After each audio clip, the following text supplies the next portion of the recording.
A paz do Senhor, povo de Deus, louvado seja o nome do Senhor Jesus Cristo, mais um Desperta Crente para a glória de Deus, 18 de dezembro de 2024, Deus seja louvado por essa oportunidade, mais um dia que o Senhor nos deu, mais um dia que o Senhor nos permitiu estarmos na presença dEle, passando aqui rapidinho para gravar o vídeo, hoje foi um dia corrido, e acabou que eu não gravei mais cedo, então estou gravando aqui rapidinho, somente uma palavra poderosa ao teu coração, porque eu acredito em tudo que o Senhor tem para fazer em nossas vidas, amém? Capítulo 3 do Evangelho de Mateus, nós vamos falar sobre o precursor de Jesus, João Batista, um homem que foi separado, um homem como não houve outro igual, um homem como o próprio Jesus disse, né, que dele, nascido de mulher, não teve outro e não haveria outro, homem de honra, homem de caráter, homem que seguiu e viveu a vontade do Pai. Amém? Naqueles dias surgiu João Batista pregando no deserto da Judéia e dizia: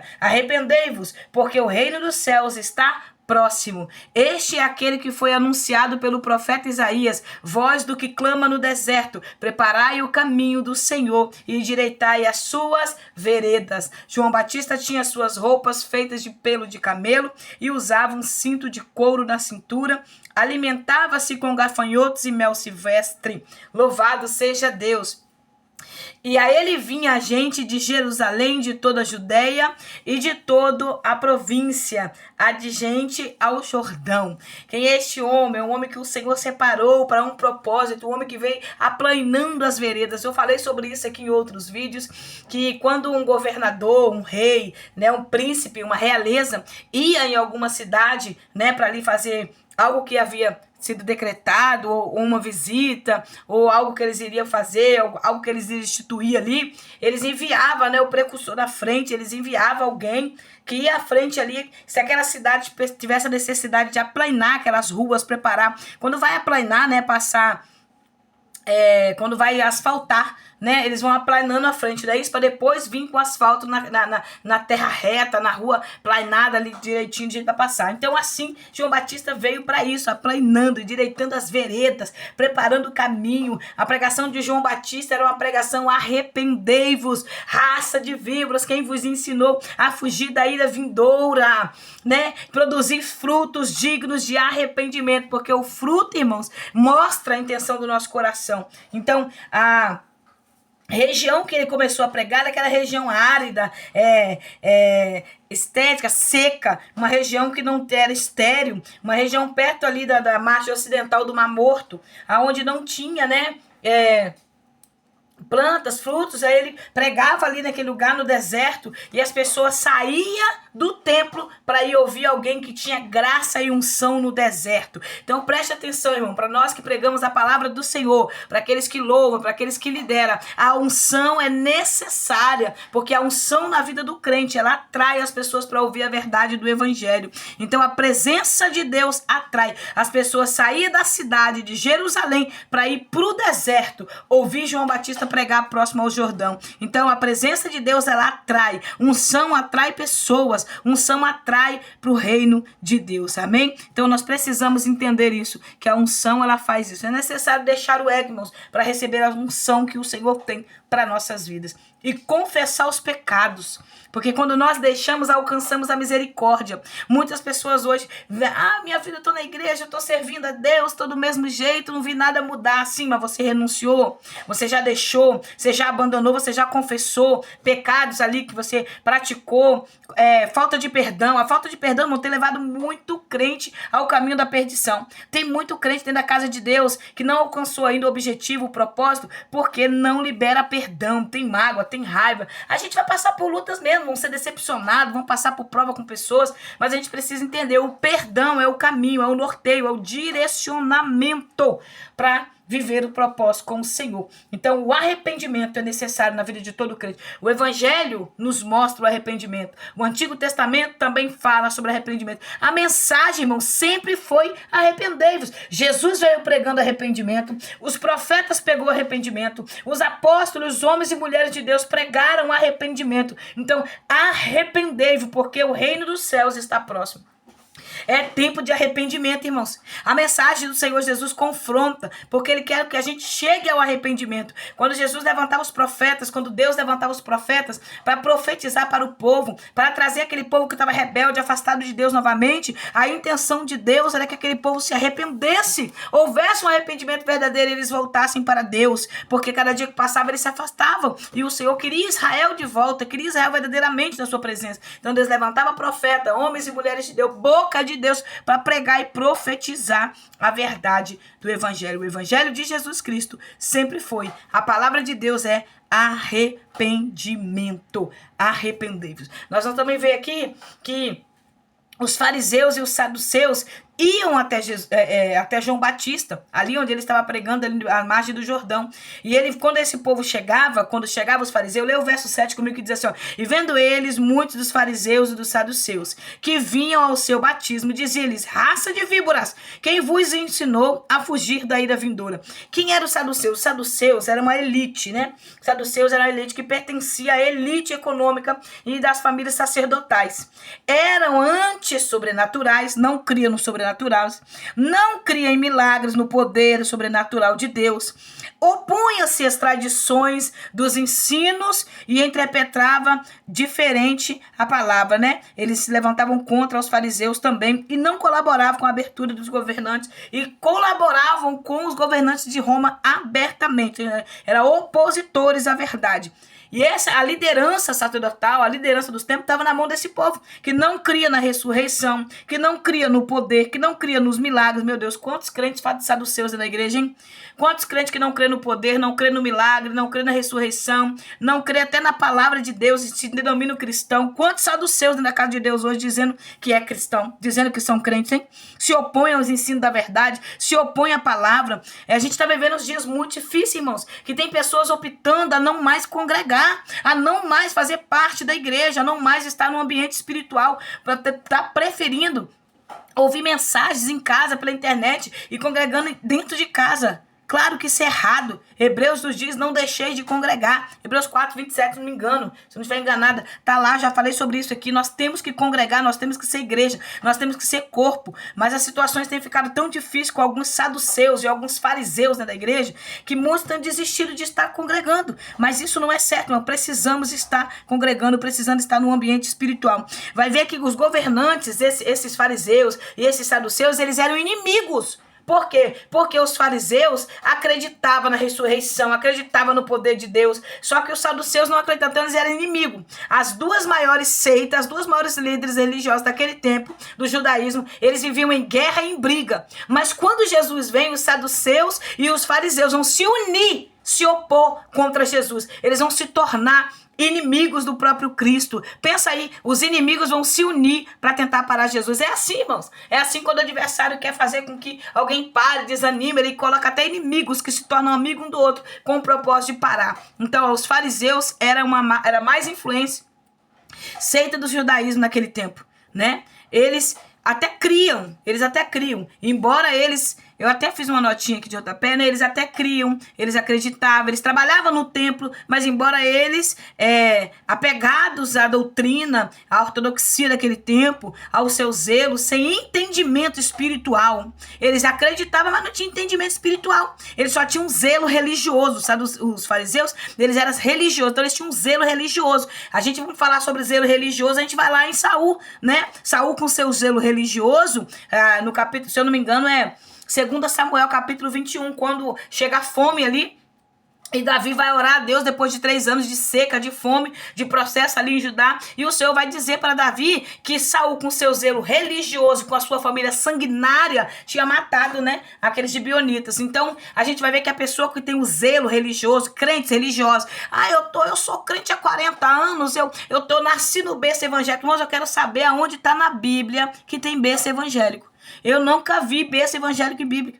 Eu sei que todos nós nascemos em pecado. todos nós somos pecadores, e todos pecaram e destituídos da glória de Deus estava. Se não fosse a cruz, se não fosse Jesus, filho de crente não é crentinho, filho de pastor não é pastorzinho, filho de missionário não é missionáriozinho. Nós precisamos compreender isso. Eu compreendi isso quando os meus filhos desanimaram e pararam da fé, as perseguições não suportou. Ali eu vim entender, eu aprendi assim, porque muitas pessoas ainda estão dentro da igreja, mas não aprendeu. Seus filhos precisam ser doutrinados, seus filhos precisam ser ensinados, a palavra de Deus tem que ser pregada para eles. E eu comecei a aprender da forma mais dura, né? Que se eles tivessem uma raiz mais firme em Cristo, eles não tinham desanimado, não tinham oscilado na fé nesse tempo. Como muitos filhos de cristão que precisam entender isso. Não existe berço evangélico. Meus filhos não nasceram em berço evangélico porque eu conheci Jesus, como vocês sabem, para fazer 8 anos que eu sirvo ao meu Senhor. Então, quando os meus filhos conheceram Jesus, também meus filhos já eram grandes. Meus filhos não eram crianças. O Pedro tinha 10, o Jarderson já tinha 12, a Júlia ia fazer 14. Então, eles já estavam grandinhos, não nasceram em berço evangélico. Então, Jesus foi gerado, né, dentro deles. Então, a gente precisa compreender. Há pessoas que dizem que nasceu no berço evangélico, nasceu na igreja, mas nunca foi igreja até hoje. Tá perseguindo, tá caluniando, tá fofocando, tá defamando, tá matando, jogando pra fora. O que me choca atualmente, nesse tempo que nós estamos vivendo, é que saber que esses fariseus, esses saduceus que estão dentro da igreja atual hoje, eles oram para Deus tirar pessoas de dentro da igreja. Eles dizem que foi Deus que tirou irmãos. Isso é um absurdo. A palavra de Deus veio para libertar, para curar e para salvar. A fofoqueira tem promessa, o contendeiro tem promessa, o invejoso tem promessa, o caluniador tem promessa. A diferença entre aqueles que estão vivendo a promessa e aqueles que entendeu é que eles não entendeu. E tem pessoas que dizem que tem que orar para Deus matar, para Deus tirar da igreja, para Deus botar para fora. Pessoas que se sentem ameaçadas com talento ou com desenvolvimento de outro, começam a orar para Deus tirar da igreja. Irmãos, precisamos rever conceitos.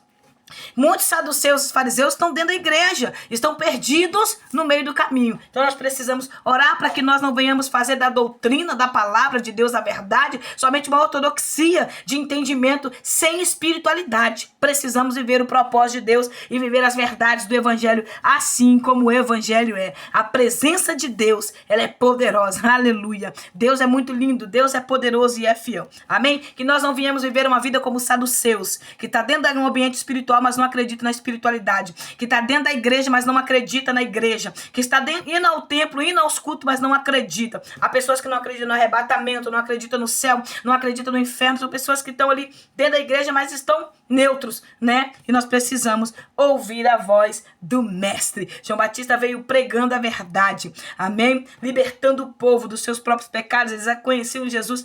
É tanto que quando a gente vai mais para frente um pouco, quando Paulo chega na cidade, se eu não me engano, é a cidade de Éfeso, se eu não estiver enganada. É a cidade de Éfeso. Quando Paulo chega lá, Paulo vai ver esses 12 homens que estão ali pregando, né? Mas não conhecia o batismo do Espírito Santo, conhecia o batismo de João Batista. Paulo vai orar por eles, vai pôr as mãos, vai profetizar sobre esses homens, eles vão receber o Espírito e eles vão profetizar na autoridade, no poder de Deus. Então que nós venhamos receber o poder de Deus. O que é poder, missionária? Poder de Deus é o quê? Pra que o poder? O poder de Deus não é para mim falar em línguas, o poder de Deus não é para me rodopiar, o poder de Deus não é para mim ficar pulando, só falando mistério, entregando profecia. O poder de Deus é para me suportar os ataques desses dias maus. O poder de Deus é para me continuar olhando para o autor e consumador da fé. O poder de Deus é para mim não se corromper nesse mundo de corrupção, nesse sistema caído, nesse mundo de religiosidade e pouca presença. O poder de Deus é para me continuar íntegra, comprando, pagando, da mesma forma que Deus me chamou para ser com caráter santo. O poder de Deus é para isso. Porque não adianta falar em língua, rodopiar do pé só, pular, entregar profecia e depois não viver a palavra de Deus. O poder de Deus me capacita, oh glória a Jesus, aleluia, a viver a palavra de Deus. O poder é uma capacitação para viver os projetos, os propósitos de Deus e viver a palavra de Deus. Amém? E João Batista ali, ele vai pregar para que essas pessoas pudessem chegar ao arrependimento. Olha a fala dos fariseus, olha a fala dos saduceus. Temos por pai Abraão, porque eu vos digo. Aí João Batista vai dizer, vocês têm por pai Abraão, então eu vos digo que até dessas pedras aqui Deus pode suscitar filho para Abraão. Então quer dizer, eles tinham religiosidade no coração. E João Batista vai dizer no verso 10, o machado já está posto à raiz das árvores, e toda árvore, pois que não produzir bom fruto, será cortada e lançada no fogo. Inferno, irmãos, Hades, lugar de tormento e de sofrimento. Eu, em verdade, vos batizo com água para arrependimento. Depois de mim, vem alguém, aquele poderoso, do que eu, tanto que não sou digno nem... Vamos ler de novo aqui, qual é que eu me confundi aqui? Vamos lá. Eu, em verdade, vos batizo com água para arrependimento, mas depois de mim vem alguém mais poderoso do que eu, tanto que não sou digno nem de lavar, aleluia, nem de levar as suas sandálias. E ele vos batizará com o Espírito Santo e com fogo. Batismo é para isso, é para arrependimento, para o poder de Deus. Batismo com fogo de libertação, de transformação, de cura. Ele traz a pá em sua mão direita para separar o trigo da palha, e recolherá no celeiro o seu trigo e queimará a palha no fogo que jamais se apaga. Ele fará separação, irmãos, entre luz e treva. Ele fará separação entre o santo e o profano. Muitas vezes a gente fica perguntando ao Senhor: ó Senhor, onde o Senhor está? Tem pessoas fazendo tantas coisas terríveis dentro da casa de Deus, irmãos, tá um negócio muito feio mesmo, e a gente tem que pedir muita graça do Senhor para não se corromper. Mas eu vou te dizer algo, ele não perdeu o controle. Ele está com a pá na sua mão, ele está no controle, na direção de tudo. O Senhor não perde o controle, irmãos, vai tudo até o limite de Deus. Vai chegar a hora que o Senhor vai fazer essa separação, essa limpeza. E eu vou dizer novamente, o que nós estamos vivendo hoje, atualmente, não é para nenhum crente se escandalizar. Que crentes são esses que não é para se escandalizar? Crente que lê Bíblia. Porque o crente que lê a Bíblia, o crente que está dentro da palavra, está sabendo o que está acontecendo. Está sabendo o que está acontecendo atualmente. Amém? Então não perca o prazer, não perca a alegria, não perca o propósito de adorar a Deus, de ir à casa de Deus. Continue vivendo a vontade do Senhor. A humildade para reconhecer que nós precisamos renunciar. E olha para Jesus para cumprir a missão, para cumprir o propósito. Amém? Que Deus em Cristo te abençoe, que a graça do Eterno confirme no teu coração, amém? Que você é um servo, que você é uma serva, e que nada venha te impedir de viver os propósitos com o Senhor, porque depois da confirmação vem a batalha espiritual. Depois que Deus confirma o que Ele tem contigo, a batalha vem. Jesus, depois aqui de ser batizado por João Batista, que ele vai dizer: eu não sou digno de batizar, mas o Senhor vai dizer: faça para que se cumpra a profecia, para que se cumpra o propósito que eu vim cumprir. Jesus vai ser levado depois para o deserto para ser tentado pelo adversário, pelo diabo, o tentador. Mas tudo tem o seu limite. Deus não tenta ninguém, ele prova. Lembre-se disso. Deus não tenta ninguém, mas ele prova. Deus muitas vezes nos coloca em provações para ver o nosso posicionamento. Eu não sei qual é a provação que você está vivendo hoje. Eu não sei qual é o que você está passando agora. Eu não sei a prova, a luta, a dificuldade, mas saiba que essa prova não veio para te matar, mas veio para te fortalecer. É Deus provando a sua fé, é Deus provando o seu caráter, é Deus provando a sua integridade, para ver até onde vai o que você tem, o que o Senhor tem contigo, e até onde vai a sua disponibilidade de servir melhor ao Senhor. Que Deus te abençoe, que o Senhor continue te fortalecendo. Ore por mim, eu oro por você, e os céus ficará aberto sobre nós, confirmando aquilo que o Senhor falou. Não tenha medo de nenhuma ameaça, de nenhum ataque, de nenhum Sabalate, de nenhum Tobias, de nenhuma profetisa Noedi. Não tenha medo de nada. Só confia no Deus que te convocou para a obra, porque Ele confirma a missão. Amém? Vamos orar? Jesus é bom e é fiel. Peço que você continue orando pela minha vida, pela obra missionária que o Senhor tem confiado em nossas mãos, pelo projeto missionário, pela conferência missionária que está chegando aí. Ó, Conferência Mulheres Sábias em tempos difíceis. Ó, profetizando já aí, ó, coisa linda, Jesus. Que vai estar chegando aí em maio, nós estaremos na Conferência Mulheres Sábias, já Deus seja louvado, nós estamos no 5º trabalho, o Senhor tem glorificado o nome dEle, tem honrado o nome dEle, eu sou grata ao Senhor por tudo que o Senhor tem feito. Nós estamos numa nova jornada, num novo tempo, nós estamos vivendo uma promessa nova que o Senhor tem feito. Estou entrando em 2025 vivendo tudo novo que Deus prometeu para mim, está começando a cumprir, e eu louvo a Deus que chegou o tempo agora de viver as promessas, viver o tempo do Senhor. Cessou, aleluia, a missão agora que Deus me confiou é outra, e eu louvo a Deus porque eu vou poder fazer aquilo que meu coração sempre desejou da parte de Deus. Eu quero externar minha gratidão a Deus e pela sua vida e sua companhia nesse canal Desperta Crente. Continua aí nos abençoando com você aqui, com a sua inscrição nesse canal. Inscreva-se no canal, dá o like, compartilha. Eu não sou muito de ficar pedindo para dar like, compartilhar. Minha filha fala comigo, mas tem que pedir. Então, quando eu lembro, eu peço. Mas Deus abençoe a sua vida. Muito obrigado por estar junto comigo aí. 2025 está chegando e eu sei que o Senhor tem muito mais para nós, amém? Hoje eu gravei o vídeo assim diferente, porque eu tô com o cabelo preso, eu cheguei correndo da rua, falei, não, vou gravar só mostrando a Bíblia, mas graças a Deus, amanhã nós voltamos aqui para a glória de Deus, amém? Que Deus te abençoe. Vamos orar. Senhor, nós externamos a gratidão ao Senhor neste momento. Pai, muito obrigada por tudo que o Senhor tem feito em nossas vidas. Eu sou grata ao Senhor, ó Pai, por este canal Desperta Crente, pela vida dos meus irmãos. Eu sou grata por essa palavra poderosa. Nos ensina a continuar te servindo melhor, ó Pai. Que nós não venhamos ficar como saduceus e fariseus dentro da sua casa. Senhor, vivendo uma vida somente notória, uma vida religiosa, de ir na tua casa, mas não entender o propósito de ser igreja. Nós queremos ser igreja, nós queremos continuar. Nós esperamos o arrebatamento, esperamos o Senhor para hoje. Eu entrego em tuas mãos as nossas vidas e eu peço ao Senhor, continue falando conosco, ó Pai, por intermédio da tua poderosa palavra, no nome santo de Jesus. Se você crê, diga amém onde você está. Amém?